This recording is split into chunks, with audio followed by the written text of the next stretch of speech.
मौसम्बी की बागवानी भारत देश में मुख्य रूप से महाराष्ट्र में बड़ी पैमाने पर की जाती है। इसके अलावा इसकी खेती आंध्र प्रदेश, कर्नाटक, राजस्थान, पंजाब, हरियाणा, उत्तर प्रदेश, मध्य प्रदेश के साथ साथ बिहार में भी मौसम्बी की खेती का क्षेत्र दिन प्रतिदिन बढ़ रहा है। किसान भाइयों, अगर आप भी चाहें तो मौसम्बी की खेती से अच्छा मुनाफा ले सकते हैं,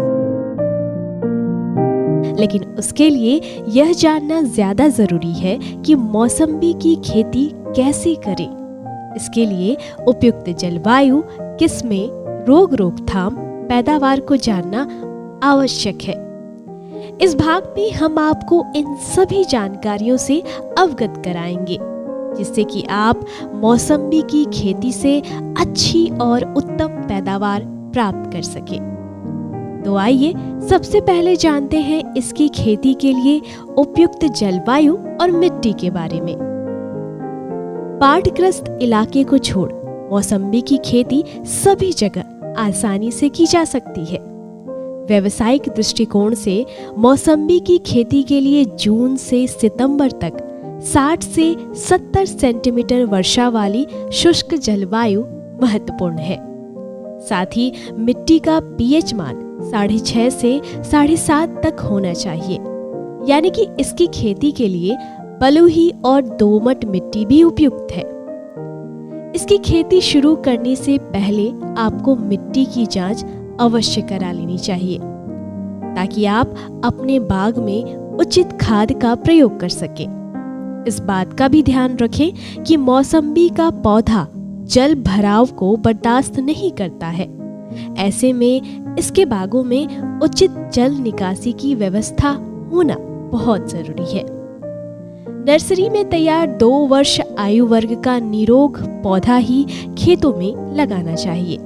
किस्मों की बात करें तो मौसम्बी की अनेक किस्में हैं, लेकिन व्यावसायिक दृष्टिकोण से मौसम्बी की खेती या बागवानी के लिए कुछ ही उन्नतशील और संकर किस्मों को उपयोग में लाया जाता है, जैसे Hamlin, blood red, Jaffa, pineapple, Sathgudi, Valencia red, ruby, Washington navel होती है, जिन्हें अपनाकर आप एक सफल मौसम्बी उत्पादक बन सकते हैं। अब बारी आती है खेत की तैयारी की।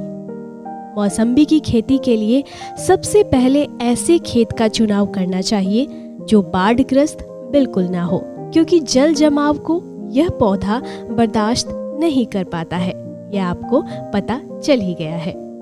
पौधों की रोपाई के पहले खेत को 2 बार अच्छी तरह जुताई कर उसे पूरी तरह समतल बना लेने की जरूरत होती है, जिससे जल जमाव की समस्या ना हो। पौधों की रोपाई के लिए किसान भाइयों को अपने खेत में 1 माह पहले ही 1.5 से 3 फीट लंबाई, चौड़ाई और गहराई वाला गड्ढा तैयार कर लेना चाहिए और उसे खुला छोड़ देना चाहिए, ताकि धूप लगने से कीड़े मकोड़े मर जाएं। इसके बाद ऊपर वाली मिट्टी को नीचे भर दें और नीचे भाग की मिट्टी में करीब 30 किलोग्राम गोबर की खाद, 1 किलोग्राम सिंगल सुपर फॉस्फेट और 100 ग्राम दीमक कीटनाशक को मिलाकर गड्ढे को भर देना चाहिए। इस तरह तैयार गड्ढा पौधारोपण के लिए पूरी तरह तैयार माना जाता है।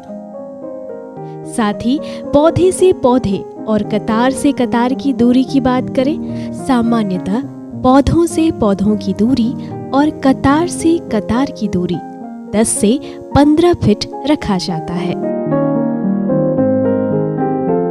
किसान भाई, इसके बाद पौधे को गड्ढे में बीचों बीच रखकर मिट्टी से भर दें और इसकी हल्की सिंचाई कर दें। उर्वरक का बेहतर प्रयोग आपके फसल उत्पादन को 4 चांद लगा सकता है। मौसम्बी के बागों में बेहतर और गुणवत्तापूर्ण फलन के लिए उर्वरकों का समय पर उपयोग, साथ ही वैज्ञानिक प्रबंधन आवश्यक है।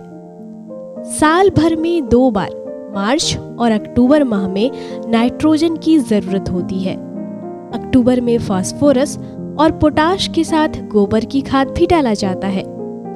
उर्वरक की मात्रा: नाइट्रोजन 75 ग्राम, फास्फोरस 40 ग्राम एवं पोटाश 75 ग्राम प्रति पौधा प्रति वर्ष दें। किसान भाइयों, अगर आप इस प्रकार मौसम्बी की खेती करते हैं तो प्रति एकड़ रोपण सामग्री, रोपण व्यय, खाद और अन्य रखरखाव को मिलाकर करीब 40,000 रुपए खर्च होंगे। पेड़ लगाने के तीसरे साल से अच्छे खासे फल आने लगते हैं, जबकि 5वें साल से व्यावसायिक उत्पादन होने लगता है। चौथे साल से ही एक पेड़ में 20 से 50 किलो तक फल होने लगता है, जिससे आपकी आमदनी दुनी से अधिक हो जाएगी, जो साल दर साल बढ़ते जाता है। इस भाग में इतना ही। अगले भाग में एक नए विषय के साथ हाजिर होंगे। नमस्कार।